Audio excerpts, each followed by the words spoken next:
Dictation गति 100 शब्द प्रति मिनट स्टार्ट। महोदय, भारतीय स्त्रियों की स्थिति अन्य कारणों से कहीं अधिक दहेज प्रथा से प्रभावित हुई है। दहेज के कारण जहां स्त्रियों की सामाजिक हीनता बढ़ी है, वहीं दूसरी ओर नवविवाहित स्त्रियों सताई भी जा रही हैं। शिक्षित परिवारों में पुत्री के जन्म पर खुशी नहीं होती, बल्कि इसे दुर्भाग्य ही माना जाता है। इससे स्त्रियों का सम्मान घटा है और भविष्य अंधकारमय हुआ है। भारतीय मुस्लिम समुदाय में दहेज का प्रभाव तेजी से बढ़ता जा रहा है। यहाँ तक कि शिक्षित और संपन्न मुस्लिम परिवारों में भी प्रतिष्ठा के प्रतीक के रूप में दहेज का प्रचलन अपनी जड़ें जमा रहा है। इस संबंध में यह उल्लेखनीय है कि पवित्र कुरान में दहेज का कोई जिक्र नहीं मिलता है। इस्लाम के वैवाहिक नियमों के अनुसार निकाह के बाद पति द्वारा पत्नी को आर्थिक सुरक्षा के रूप में मेहर दिया जाता है, लेकिन शोध से पता चलता है कि मुस्लिम समुदाय में मेहर की राशि तो कम होती जा रही है और दहेज जैसी कुप्रथा बढ़ती जा रही है। यह अत्यंत खेदजनक है, क्योंकि अशिक्षा, आर्थिक पिछड़ापन, पर्दा प्रथा आदि कुप्रथाओं को ढोने वाले मुस्लिम समुदाय पर दहेज प्रथा का और लद जाना अभिशाप ही है। प्रश्न यह उठता है कि कुरान में दहेज का जिक्र न होने पर भी इसका लेन देन किस आधार पर शुरू हुआ। अधिकांश भारतीयों के दृष्टिकोण से दहेज का धार्मिक औचित्य है।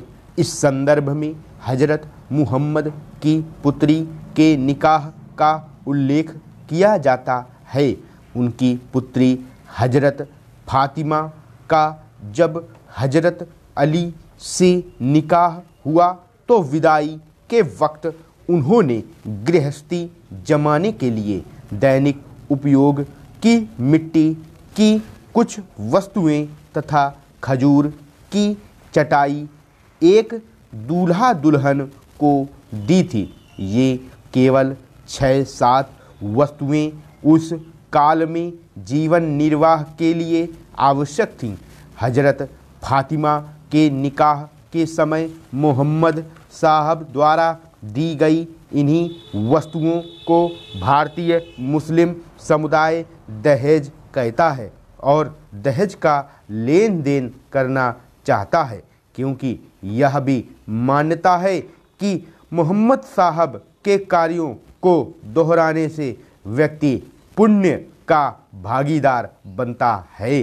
परंतु वे लोग इस संबंध में यह नहीं समझते कि मोहम्मद साहब ने तात्कालिक समस्या को हल करने के लिए सम्मान दिया था, क्योंकि उनके दामाद विवाह के पूर्व उन्हीं के पास रहते थे। अलग घर बसाने के लिए उनके पास कुछ भी नहीं था। इसके अतिरिक्त जब मुस्लिमों ने भारत में प्रवेश किया तो उन पर यहाँ की संस्कृति का प्रभाव पड़ा। उन्होंने देखा कि यहाँ कन्या के विवाह के समय उसे काफ़ी दहेज दिया जाता है। यहाँ की संस्कृति के कुछ अंशों को अपना लेने में उन्हें कोई हानि प्रतीत नहीं हुई।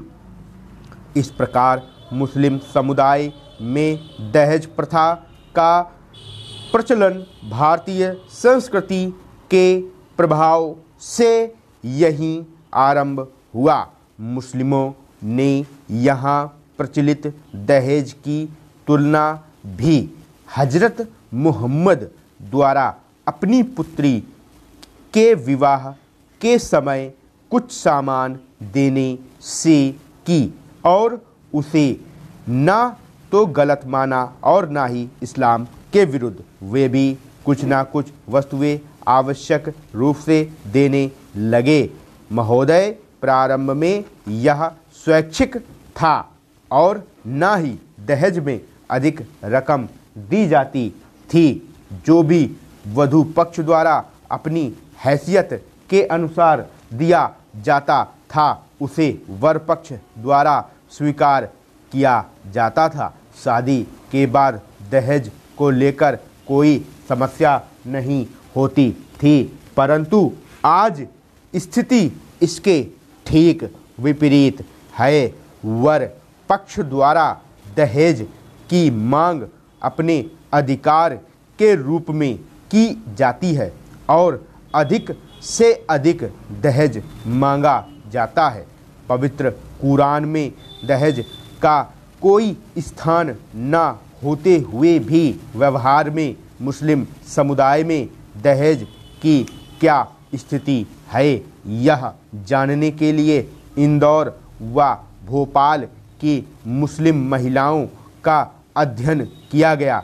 सन 1991 की जनगणना के अनुसार भोपाल में मुस्लिम परिवारों की संख्या 28,177 है, जिनमें 89,986 स्त्रियां हैं।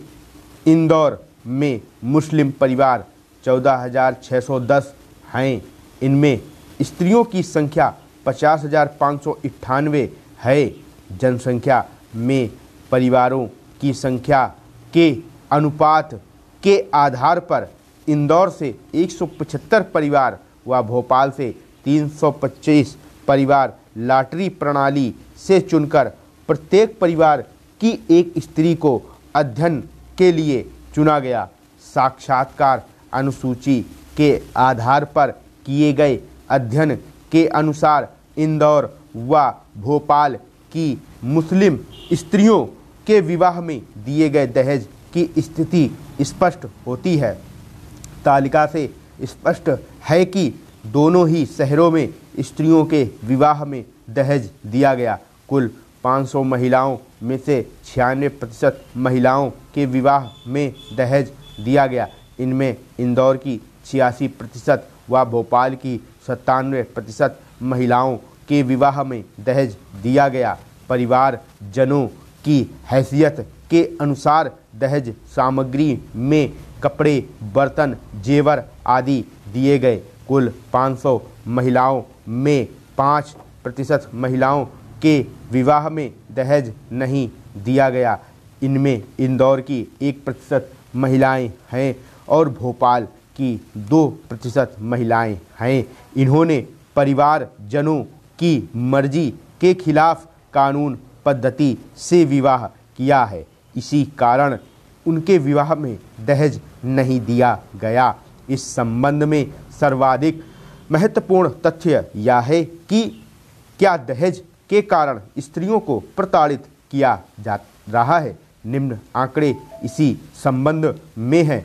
आंकड़ों से स्पष्ट है कि कुल 500 महिलाओं में 2% महिलाओं को दहेज के कारण ससुराल में परेशानी उठानी पड़ी। इनमें इंदौर की 1% और भोपाल की 2% महिलाएं हैं। इंदौर की तुलना में भोपाल की महिलाओं को कम परेशानी उठानी पड़ी। इसका कारण शिक्षा और आर्थिक आत्मनिर्भरता है। कुल 500 महिलाओं में 97% महिलाओं को दहेज के कारण ससुराल में परेशानी नहीं हुई। इनमें इंदौर की 96% व भोपाल की 97% महिलाएं हैं। स्पष्ट है कि मुस्लिम समुदाय में इस बुराई की अभी शुरुआत ही हुई है। आयु के आधार पर बनाई गई तालिका से स्थिति और अधिक स्पष्ट होती है। कुल 500 स्त्रियों में से 2% महिलाओं के लिए दहेज के लिए परेशानी उठानी पड़ी। इनमें इंदौर की 1% महिलाएं व भोपाल की 2% महिलाएं हैं। भोपाल में शिक्षा और आत्मनिर्भरता का प्रतिशत अधिक होने से यह परेशानी कम है। स्टॉप।